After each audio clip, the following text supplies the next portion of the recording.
오늘은 마가복음 4장 21절에서 34절의 말씀을 중심으로 말씀을 나누겠습니다. 오늘 본문의 앞선 말씀은 우리가 너무나 잘 알고 있는 비유의 말씀입니다. 바로 씨 뿌리는 비유이죠. 예수님께서는 비유로 말씀을 전하셨습니다. 그 비유들을 살펴보면 참 익숙한 상황들이 나옵니다. 우리의 삶의 자리에서 쉽게 만날 수 있는 것들과 상황들이죠. 씨 뿌리는 비유에 대해서 말씀하실 때 아마 그 당시는 농부들이 씨를 뿌리는 계절이었을 것입니다. 예수님께서는 말씀을 듣고 있었던 그 당시 사람들의 삶과 가장 밀접하게 다가가 복음을 전하셨던 거죠. 예수님께서는 비유를 통해 삶의 영역에서 하나님께서 역사하시는 방식들을 가르치셨습니다. 사람들이 이해할 수 있는 말과 개념을 가지고 설명하셨죠. 그런데 이렇게 생각할 수 있을 것입니다. 비유가 아니라 더 직접적으로 말씀해 주시면 좋지 않았을까? 이런 궁금증은 이 비유의 말씀을 들은 사람들과 제자들 역시 하고 있었나 봅니다. 그래서 예수님께 왜 비유로 말씀하시는지 묻습니다. 그 답에 예수님께서는 이렇게 답하십니다. 마태복음 4장 11절에서 12절의 말씀입니다. 이르시되 하나님 나라의 비밀을 너희에게는 주었으나 외인에게는 모든 것을 비유로 하나니 이는 그들로 보기는 보아도 알지 못하며 듣기는 들어도 깨닫지 못하게 하여 돌이켜 죄 사함을 얻지 못하게 하려 함이라 하시고, 비유가 가지고 있는 기능 중에는 감추는 기능이 있습니다. 이 비유가 무엇을 말하는지 아는 사람에게는 비유가 원하는 말을 더 쉽게 설명할 수 있죠. 그러나 무엇을 말하는지 모르는 사람들은 어떻겠습니까? 같은 문화권의 사람들이 대화하고 있을 때 전혀 다른 문화권의 사람이 그 대화에 낀다면 어떻게 될까요? 아마 무엇을 말하는지 모를 것입니다. 분명 같은 언어로 대화를 하고 있는데 외계어나 외국어를 듣는 기분일 수 있는 거죠. 예수님께서 비유로 말씀하실 때 어떤 사람들은 그 비유가 무엇을 말하고 있는지를 깨달았습니다. 그들의 삶의 자리에 임한 하나님 나라에 대해 더 깊이 알아가는 시간들이 되었죠. 하지만 그렇지 못한 사람들도 있었습니다. 완악한 사람들이죠. 그 비유가 말하는 바를 따라가기보다는 자신의 생각에 몰두한 사람들입니다. 또한 귀로는 듣고 있지만 그 마음이 완악하여 이 비유의 말씀을 듣고 돌이키는 것을 거부한 사람들입니다. 그들은 보아도 보지 못하며 들어도 듣지 못하며 깨닫지 못합니다. 그런데 비유로 말씀하시는 이유가 이렇게 꽁꽁 감추기 위해서일까요?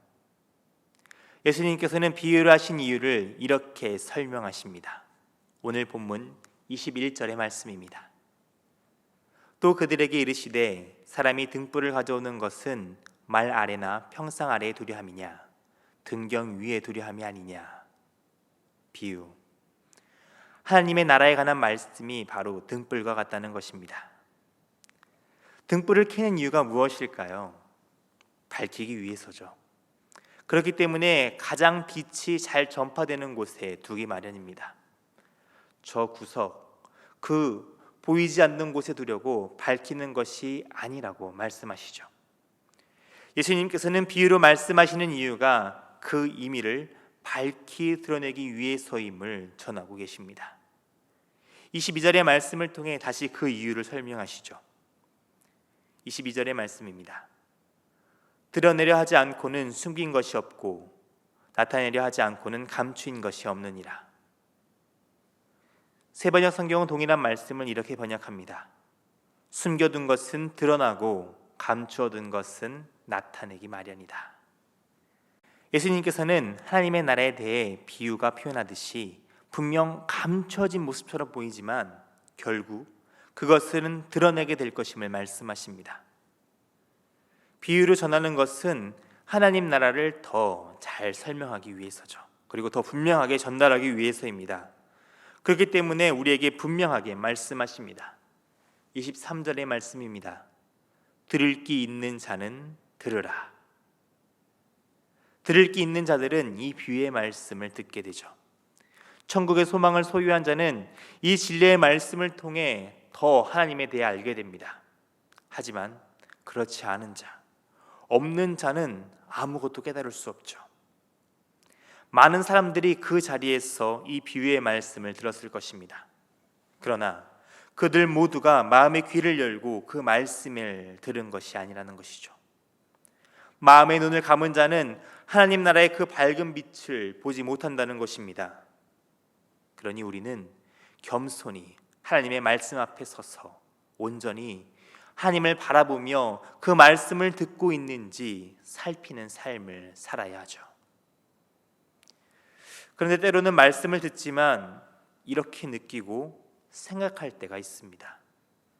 앞선 씨 뿌리는 비유와 같이 내 마음의 밭이 좋은 땅이면 정말 좋겠죠. 그런데 그렇지 않은 것 같다고 느낄 때가 있는 것입니다. 나의 마음밭이 길가, 돌밭 혹은 가시밭 같다는 생각을 하죠. 말씀을 듣습니다. 오늘 본문 26절의 말씀과 같이 분명 씨는 뿌려졌습니다. 하지만 내 영적 성장은 여전히 더딘 것만 같고 전혀 자라지 않은 것처럼 느껴집니다. 내가 전한 그 복음 역시 마찬가지죠. 분명 예수 그리스도에 대해 전했지만 전혀 영향력이 없는 것 같습니다. 그런 마음의 의심이 들 때 주님께서는 우리에게 말씀을 주십니다. 오늘 본문 28절의 말씀입니다. 땅이 스스로 열매를 맺되 처음에는 싹이요 다음에는 이삭이요 그 다음에는 이삭의 충실한 곡식이라. 우리의 힘과 노력으로 열매 맺는 것이 아니라는 것입니다. 우리 안에 새 생명의 말씀이 심겨졌을 때 그 생명이 자라나고 열매 맺게 하시는 분은 하나님이시라는 것이죠. 바울은 이것을 고린도전서 2장 11절의 말씀을 통해 성령님의 역사를 통해 우리 안에서 이루어진다고 설명하고 있습니다. 고린도전서 2장 11절의 말씀입니다. 사람의 일을 사람의 속에 있는 영 외에 누가 알리요? 이와 같이 하나님의 일도 하나님의 영 외에는 아무도 알지 못하느니라. 하나님께서 우리 안에 역사하고 계신다는 것입니다. 그러니 실망하지 말기 바랍니다. 내 안에 그 생명의 말씀이 생명력을 가지고 활동하고 있습니다. 곧 싹을 내고 이삭이 되며 풍성한 열매를 맺게 될 것이라는 것이죠. 그러니 하나님을 신뢰하며 나아가는 우리가 되길 바랍니다. 내 안에 생명을 싹트게 하신 그 말씀을 전하는데 힘을 다하는 삶을 사시기 바랍니다. 지금은 잘하지 않는 것 같지만 하나님의 때가 되면 추수할 그날이 될 것입니다. 계속되는 본문의 말씀은 겨자씨의 비유입니다. 지금 예수님의 말씀이 선포되는 이 상황 속에서 제자들이 가지고 있는 마음들이 있었죠.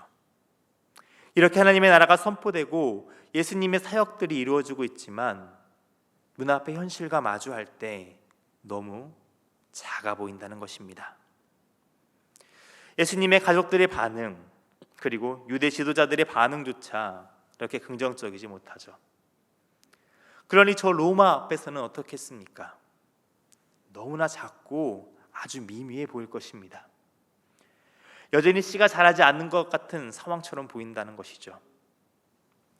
이 씨가 자라봤자 이런 생각이 들 수도 있다는 것입니다. 그런 그들을 향해 예수님께서는 계속해서 비유의 말씀을 전하십니다. 본문 30절부터 32절의 말씀입니다. 또 이르시되 우리가 하나님의 나라를 어떻게 비교하며 또 무슨 비유로 나타낼까? 겨자씨 하늘과 같으니 땅에 심길 때에는 땅 위의 모든 씨보다 작은 것이로되 심긴 후에는 자라서 모든 풀보다 커지며 큰 가지를 내나니 공중의 새들이 그 그늘에 깃들일 만큼 되느니라.